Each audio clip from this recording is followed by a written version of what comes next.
I mean, I use this as a middle one. I have two big screen today, so something locked out. I call the taxi.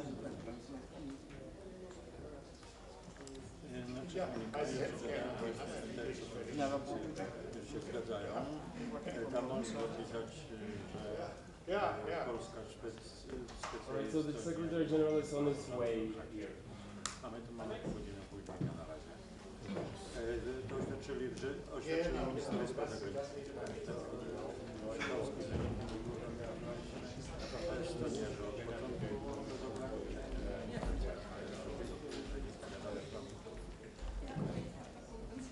passt halt alles nicht zum Priester.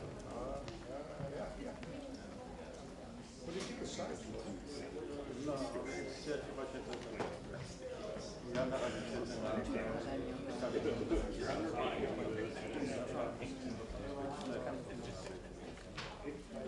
Just saying that just looking at this check. Jestem umówiony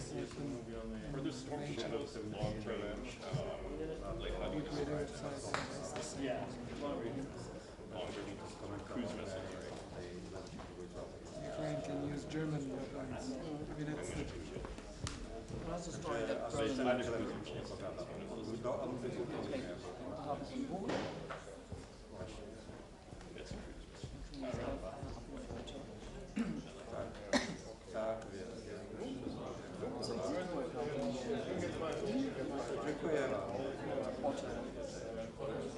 in the end, well, the great thing is to click on the spot, because the trend doesn't. basically There were a lot of, the translation wasn't great.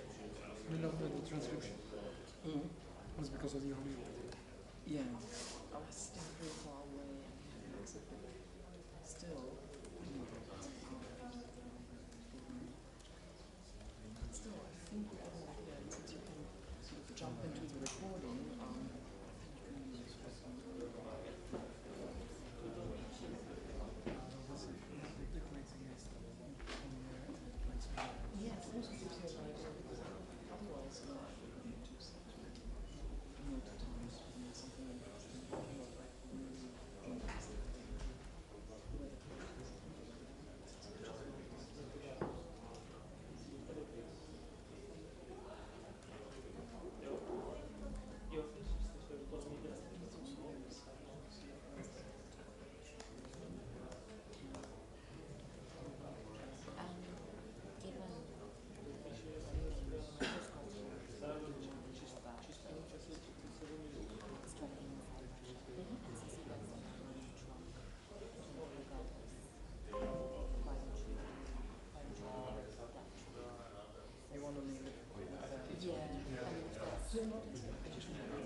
Why don't we do it that way? Why don't we do it that way? I can feed you that, whatever. Yeah, and just give me an indication. I can even Which direction yeah, it goes. It was really helpful. I don't know whether you saw it. I didn't do an overnighter in the end, but I basically very late last day. I can write the first. Yesterday, and I basically used all your overnighter stuff. I can write the top and just like the need, and then if they turn on the Wi-Fi, I can take it back to the Just because the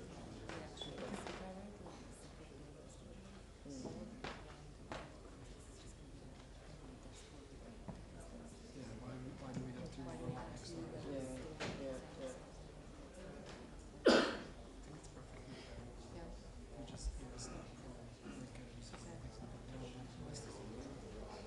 we keep telling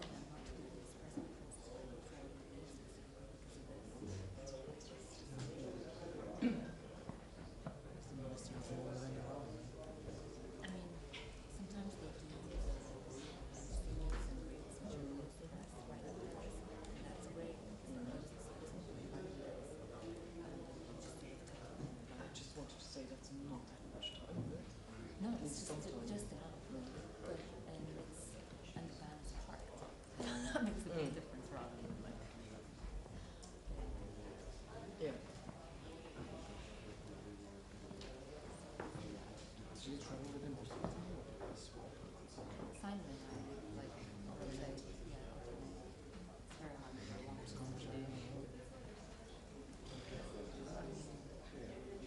This year every month, sometimes twice 7.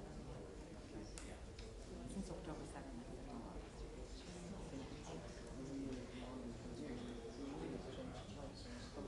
Yeah.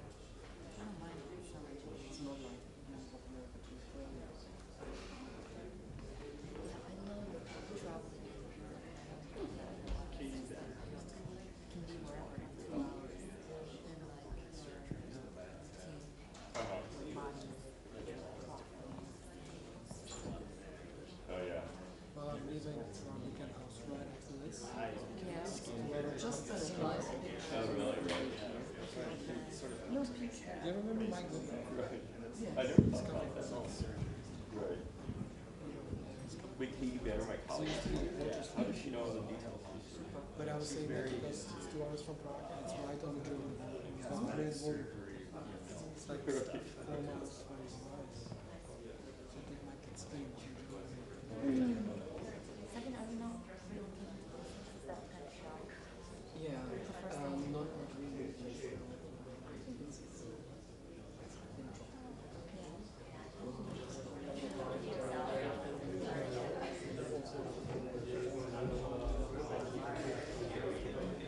They had a oh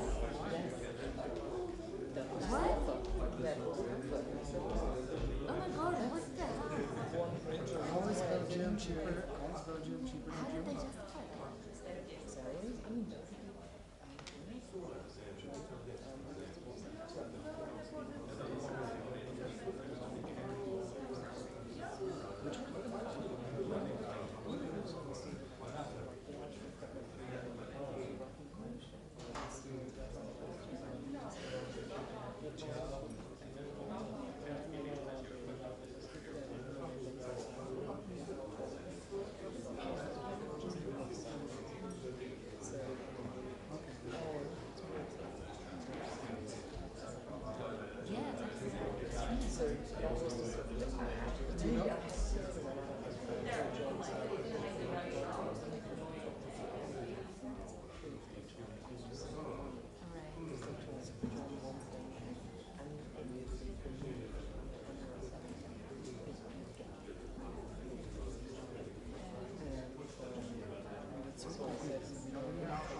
yeah, and that's the, you know, exhausting.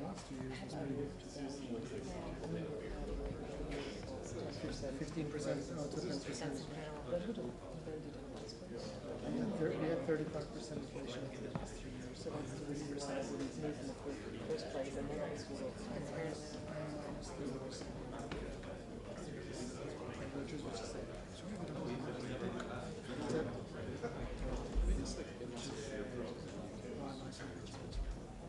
yeah. Anyway, that was one thing. And then it turned out I took defense stuff from Germany because it's not really not sure what I was you know, like moving without moving and during the pandemic, not probably knowing the language, just said, let me take the defense for home and that's what anyway in Germany. Populated. Now it's getting taken seriously. And I remember he was set up with John Irish, American, coming from foreign policy, coming from foreign policy affairs. And I used to have foreign policy for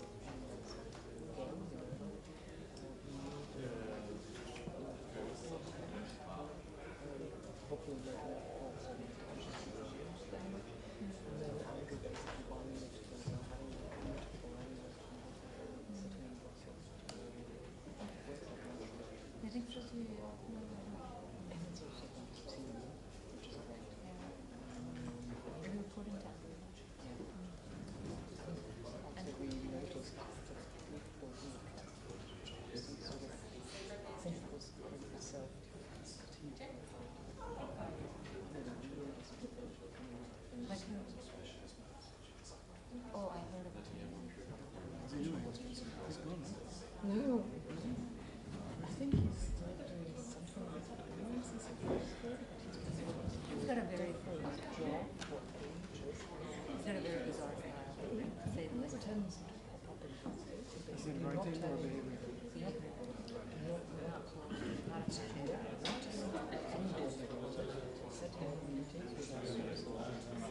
So, and normally when Humera.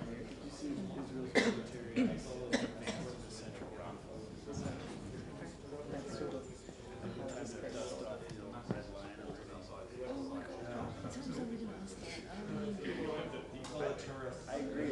Many years ago, he was a senior guy.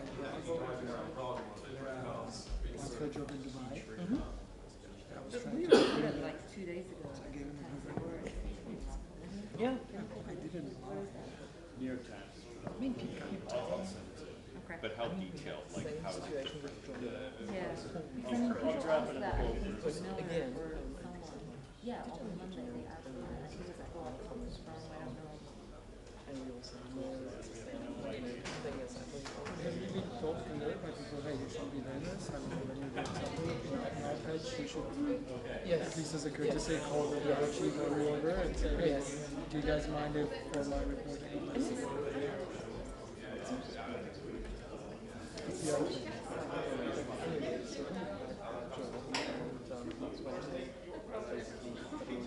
Escalation. So the second time around.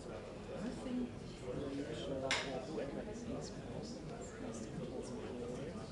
But he just doesn't care. We report directly to Rachel. No, there's somebody else. I don't know.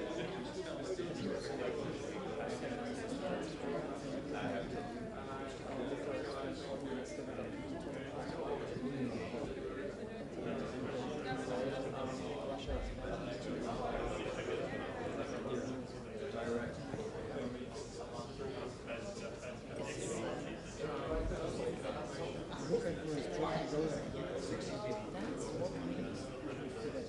You pay one train ticket just to get a bar. No, we can, yeah, so you've got it.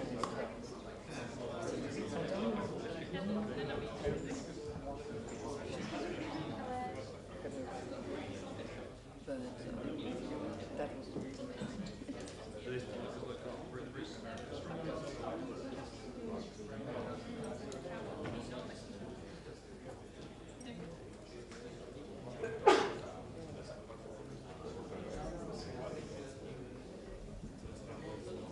Remember Shirley Hart? I do. There was some funny story about him. He was original. He was in London, they were doing a G7 summit in Scotland or something like that, and they had to talk about like where they're staying. And he said, oh, I'm staying in a source. And somebody later, I think they used to, hey Sean, come on, we know we're staying in.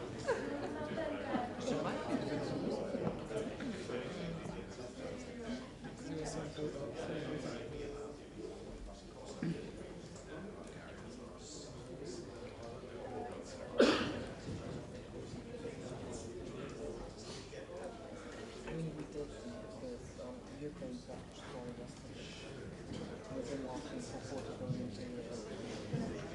I don't really see any need to get into Australia. I don't think. Is there any feedback on that? Is anybody saying, like the ministers, nobody said anything on that specific They number? didn't go into the number. But the Then again, Estonia I and think, I the mean, Finnish were talking about the GDP percentage. yes. I think that probably is wasn't that transparent. So I see lengthy idea But, It checks out like operations today, and the way you it don't want to says, commit too much. additionally, IDF troops but then again, essentially it wasn't a major, major how much of And then it. I think it's rather the restrictions and nobody really asked a lot about it during those doesn't say like. Go on. Neither got one nor got I mean, I'll throw that in. I'm just not entirely sure.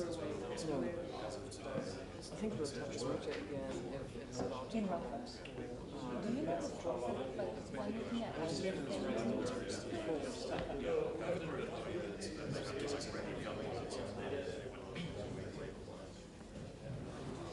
No, and Anna kindly agreed to update these results. So, as you all know, Andrew's alright, is he? absolutely, Yeah? totally. Both of them, Andrew and John Irish, it's just fantastic. They were also, you know, when My good impression. when my dad was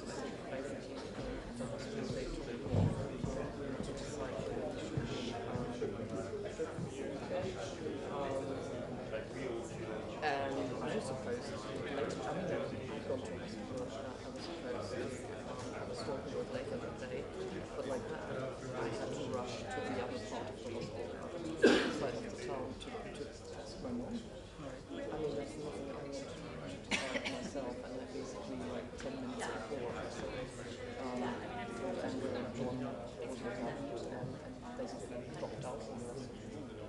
I mean, the other thing I was talking about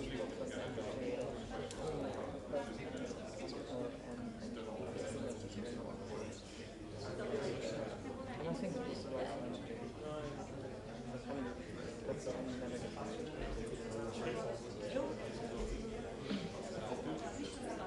I wouldn't even ask him. I mean, I wouldn't even ask him. I would just say, sorry, I didn't. yeah, that's basically what I told. I wanted to give them an explanation because I mean, everyone is such the end of the day. You know, to us was the first time. Yeah, that's nothing. You want to break to your one, you know, it's like, no, that was good. I just completely dropped out. I mean,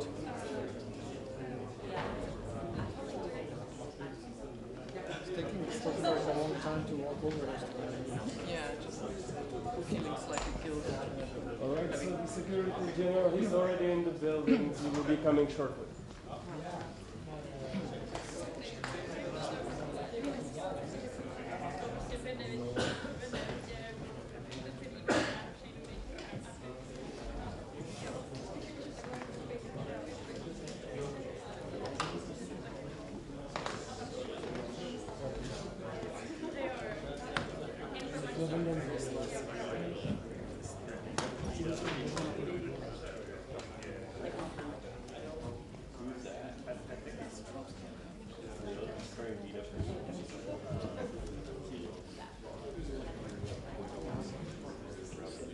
He is late and Lincoln's ready.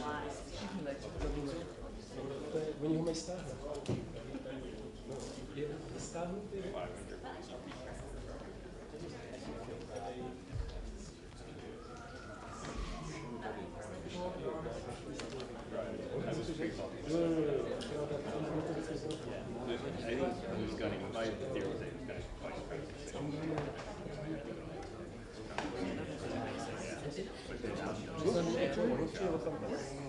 Do you take directly into it? Yes. Excellent. And, you know, Harry Potter. And then I asked her for you. What's the reporter? You know, this is like Rachel Feather. Does all the work by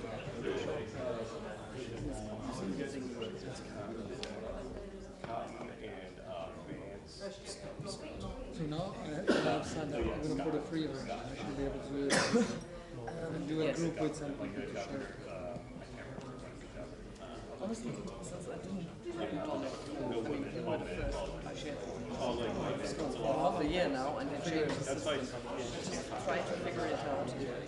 My thinking is it used to be easy to sort of share stuff. But which I just think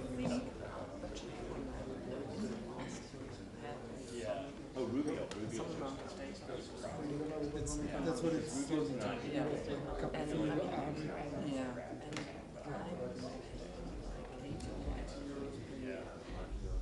and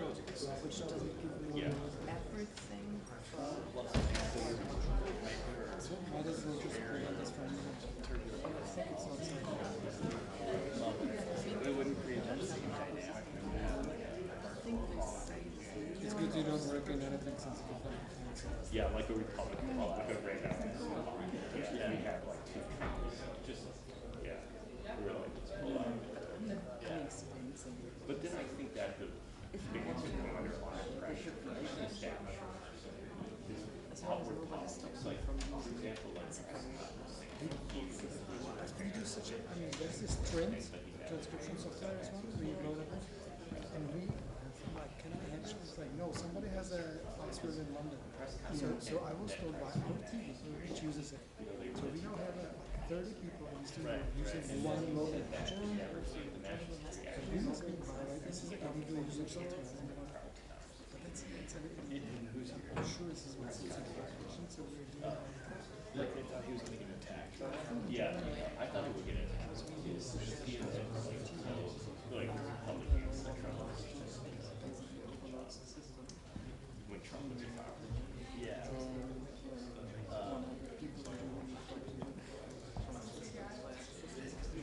Basically, I think as long as you don't attack members of the Senate, which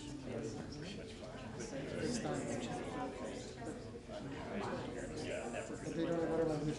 right, but then man does stuff like Because we have mostly, this trend does check language, does it mention he likes to play it.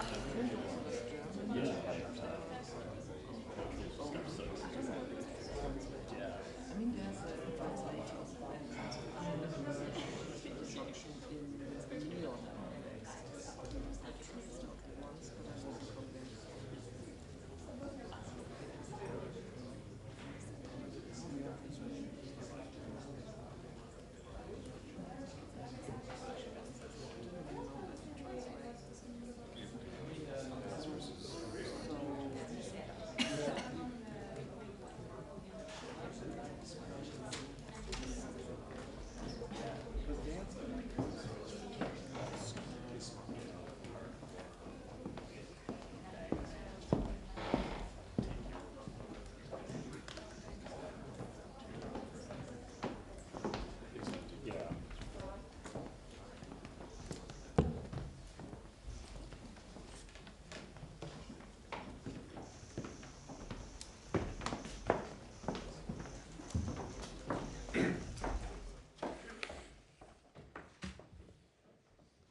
Good afternoon.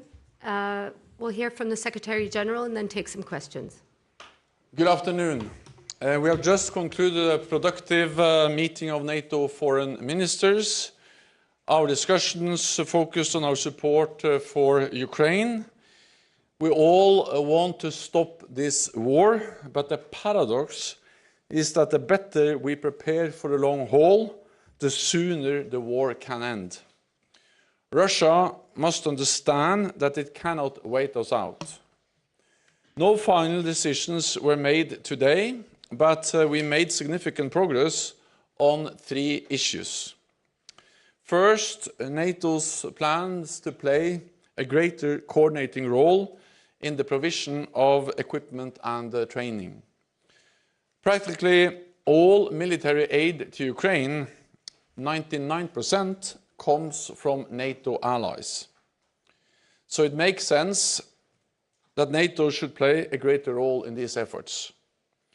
This will enable us to use the NATO structures to put our support on a firmer footing, provide more predictability to Kiev, and address both immediate and longer-term needs. Secondly, I have proposed that allies commit to a multi-year financial pledge for Ukraine. Since Russia's full-scale invasion in 2022, allies have provided approximately 40 billion euros worth of military support to Ukraine each year. We must maintain at least this level of support each year for as long as necessary. I have also proposed that allies should share this burden equitably. This will improve accountability and give Ukraine the predictability they need to plan for the long term. Finally, we discussed Ukraine's path to NATO membership. Allies agree that Ukraine's future is in NATO. and we are determined to make progress in charting this path. Membership will be Ukraine's ultimate security guarantee. It will ensure a lasting peace and provide the stability needed for reconstruction. Let me add this on Allied support and the question of escalation. Russia started this war. They annexed Crimea in 2022. And in 2020, they annexed Crimea in 2014. And in 2022, Russia's full-scale invasion of Ukraine began the bloodiest conflict in Europe since World War II. Russia is striking hospitals, schools, and shopping malls. Russia is bombing power and water infrastructure. Russia is killing Ukrainian civilians. Ukraine is defending itself from appalling Russian brutality. So let me be clear. Self-defense is not escalation. Self-defense is a fundamental right. It is enshrined in the UN Charter. Ukraine has the right and the responsibility to protect its people. And we have the right to help Ukraine uphold its right of self-defense. Of course, Russia doesn't like this. At every stage of this war, Russia has complained, threatened, and saber-rattled. Putin wanted to deter NATO allies from supporting Ukraine. But we are not, and we will not be deterred. Russia is the one attacking. Russia is the one escalating, most recently by opening new fronts in the Kharkiv region, and with waves of new strikes on Ukrainian citizens. As the war has evolved, our support has evolved, and it will continue to evolve. I welcome that allies are providing many different types of assistance. And at the NATO summit, we'll put NATO's support on a firmer footing for the long haul. Thank you, Secretary General. I'll start with Bloomberg. Andrea. Secretary General, how confident are you that allies will agree on any fresh funding for the multi-year aid commitment to Ukraine? Well, we are speaking about money for the future, and that's per definition fresh. We have already spent roughly 40 billion per year so far. What I'm asking allies to do is to commit that for the following years. And that's new money, because that's money which is not there now. And the important thing is that we need predictability. We need a firm commitment for the long haul to ensure that Ukraine is able to plan, to ensure that Ukraine has the predictability they need to conduct this war, self-defense, but also to send a message to Moscow that Moscow cannot wait us out. So the more clear it is that we are prepared for long haul, the sooner this war can end. Because the sooner President Putin realizes that he cannot win this war, we will be there for as long as necessary. Let me just add before we continue that I would also like to thank the Czech authorities, the Czech government, and the foreign minister for hosting this event. The foreign ministerial has been excellent, and the surroundings, the city of Prague, the castle, has been an excellent venue for a very important foreign ministerial meeting in NATO. Okay, thank you. Oh, Czech TV. Secretary General, could you provide us a bit more details about the future of Ukraine in NATO? Do you have some timing in your mind? Is it years or a long future? NATO allies agree that Ukraine will become a member of the alliance. We are working on how to move Ukraine closer to membership. At the Vilnius summit, we agreed on important steps. We removed the requirement for something called membership action plan, meaning that we turned the membership process for Ukraine from a two-step process to a one-step process. And we also agreed a comprehensive package for interoperability to ensure that Ukraine comes closer to NATO standards, doctrines, and full interoperability with NATO. Then I hope that at the summit in Washington we can take further steps.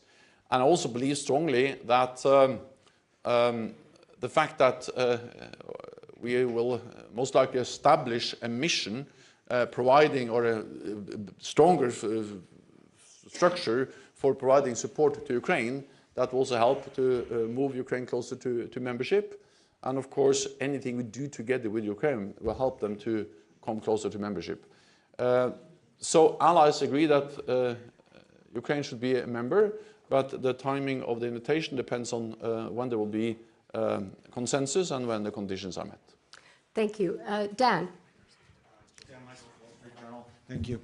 The announcement yesterday or decision yesterday by the US, Germany, and maybe some other allies about possibly striking into Russia, retaliatory strikes into Russia, seems to be the latest example of NATO members coming around to a position that Ukraine and some allies have been begging for a long time, often less than what Ukraine wants, but actually relenting.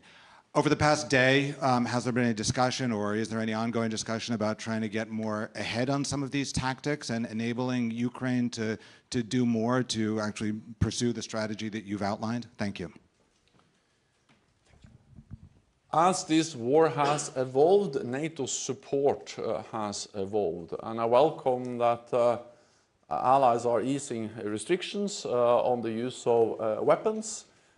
We need to remember what this is. This is a war of aggression. Russia has attacked Ukraine, and Ukraine has the right of self-defense. And the right of self-defense includes also striking legitimate military targets in Russia.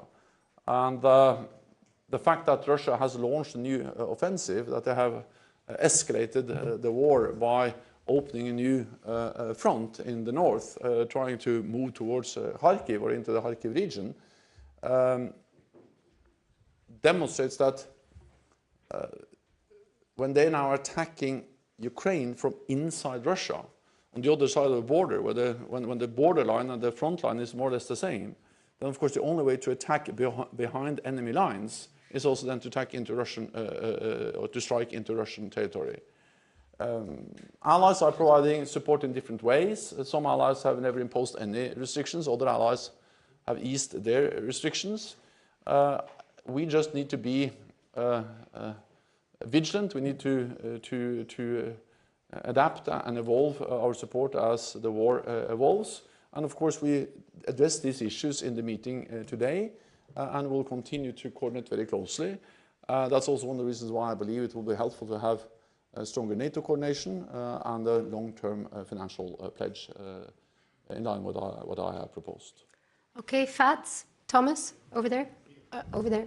Yeah, thank you. Thanks a lot. Thomas Kutschka, Frankfurter Allgemeine Zeitung. Secretary General, again, 2 questions on the multi-year pledge. So do I understand you correctly that you no longer call for allies to make commitments for the time after the war? Because, of course, the 40 billion refers to wartime contributions. And secondly, when you say that the burden should be spread equitably among allies, are you referring to the NATO spending key, so contributions to common costs at NATO? Thank you. So we will now start the work on the details of such a financial pledge. And there's no way I can go into all the details before I have presented them to all the allies and before we have worked through those details. But I strongly believe that we need a financial pledge, both to address immediate needs, but also to address the need to build a future force. So this is about making the Ukrainians able to defend themselves today and to deter future attacks in the future. So it's a combination of short-term and long-term. And of course, many of the things we do now as immediate responses to the immediate needs, for instance, providing F-16s, is part of the immediate response, the immediate needs for Ukraine to defend themselves today. But of course, many of those capabilities will also be part of the future force to deter any attack in the future. So I think this distinction between the future force and the needs today is a bit artificial. These things are linked, and therefore I think also it makes sense that NATO plays a role both in building the future force and in coordinating the support for helping the Ukrainians to deter aggression or to defend aggression today. Then again, details on burden sharing, we have to come back to that. But of course, GDP has been used before. GDP is a way that reflects in a way the economic strength, the income of each and every country. So when we discuss burden sharing in NATO, that's at least one option we can look into. And again, I can be more precise later on in this process. And at the summit, I expect to be able to tell you all the details. Okay, thank you. Over to New York Times. Hi, Secretary General. Edward Wong from the New York Times. Earlier in the war, one of the main reasons why restrictions were placed in the US on the use of weapons by various allied countries was because of the fear that President Putin would order the use of a tactical nuclear weapon in the battlefield in Ukraine. I'm wondering what has changed in that assessment. Do you have new intelligence that shows that the threshold is higher than you previously believed? Do you think that the allied countries made a mistake earlier in being too fearful of this? And have China and India exercised influence with Putin since then? I think we need to understand that these are national decisions, and different allies have provided different types of support, and many allies have not imposed any restrictions. So that's nothing new, that NATO allies don't have restrictions. They give the weapons to Ukraine, and of course they all assume that they will be used also in line with international law, but international law opens up for the use against military targets in Russia, because that's part of self-defense.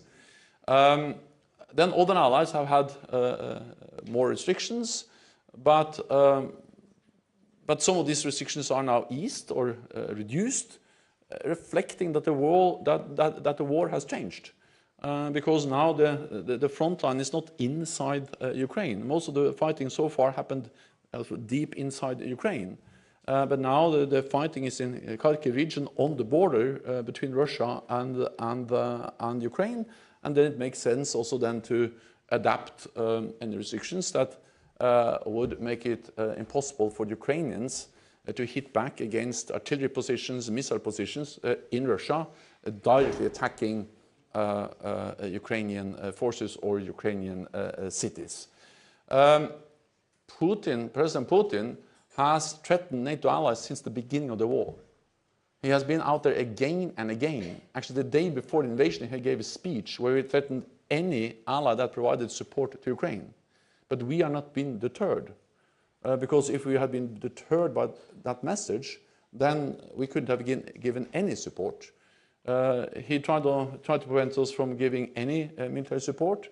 They tried to prevent us from providing armor, advanced missile systems, fighter jets, and we have evolved and stepped up our support because we strongly believe that Ukraine has the right for self-defense, and we have the right to help Ukraine upholding the right of self-defense. Okay, thank you. European Pravda. Thank you. European Pravda Ukraine. I have a question about this long-term support. We know that some allies are not willing to provide Ukraine with military assistance. How do you see, could this decision be adopted in a way that it would not be able to veto it if one country decides not to grant military assistance to Ukraine? Thank you. I'm confident that we will reach good conclusions that will ensure that NATO allies, of course, will continue to provide support to Ukraine, and that we'll have a stronger NATO framework around that support to ensure coordination and predictability and accountability. Because we need to ensure that when support is announced, pledged, that actually that turns into real deliveries to Ukraine. And we have seen some discrepancies between what has been promised and what has been delivered. So for better coordination, for better compliance, for ensuring predictability, I strongly believe that NATO should play a bigger role in coordinating this support. And we will find ways to ensure that, that this is decisions that will work and will not be blocked. So I will not make my job easier if I share with you all the details of how we are discussing these issues. So at the end of the day, I will present you with a beautiful conclusion, and then I can tell all the details. Okay, the lady in the fourth row. Thank you, sir.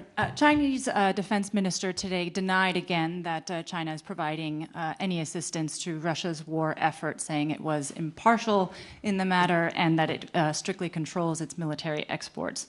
Meanwhile, of course, the U.S. Deputy Secretary of State has said this week that it's a sustained effort backed by PRC leadership and designed to give Russia every support. A UK official recently suggested that lethal aid is on its way to Beijing. So after these months of sustained diplomatic pressure, what is NATO observing in the trends in China? Is its increase for Russia, is its support for Russia increasing, and is lethal aid a possibility? Thank you. China is propping up Russia's war economy. Russia would not have been able to conduct the war of aggression against Ukraine without the support from China. China is delivering big amounts of dual-use equipment, advanced electronic equipment, including high-end technology and semiconductors, and 90% of the microelectronics that Russia imported last year came from China. And without these advanced high-end products, Russia would not have been able to produce the missiles, the bombs, the planes they are producing to attack Ukraine. So there is no doubt that China is playing a key role in enabling the Russians to produce the weapons they use to attack Ukraine. And in return, Moscow is mortgaging its future to Beijing. And then on top of that, you have North Korea providing big amounts of ammunition, and Iran providing drones and other types of weapons to Russia. Okay, one last question for Asahi Shimbun, please. Go ahead. I would like to ask you about the Indo-Pacific partners and what will be discussed in the July summit with Indo-Pacific partners, and is there any progress since last year? Yes, and I think the war in Ukraine and the issue we just addressed about how China is playing an important role to enable Russia to attack Ukraine demonstrate that security is not regional anymore. Security is global. The war in Ukraine is something that can take place because North Korea, Iran, and China are providing support to Russia. So it demonstrates the link between Europe and Asia-Pacific, and what happens in this Asia-Pacific matters for Europe and vice versa. So I look forward to welcoming the heads of state and government from Japan, South Korea, New Zealand and Australia. We strongly believe that we should strengthen our partnership with these countries, not least to address the challenges that China poses to our security. And of course, this matters for these partners, it matters for us, and therefore we need to strengthen our cooperation as we will do at the summit in Washington. Thank you, Secretary General, and thank you all. Thank you so much.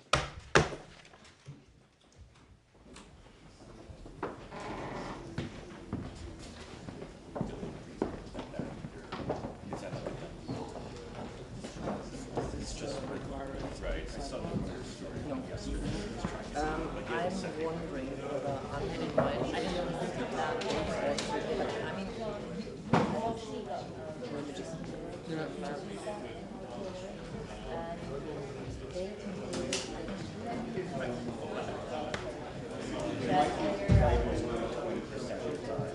they're playing catch up, and I've been bombarded with approach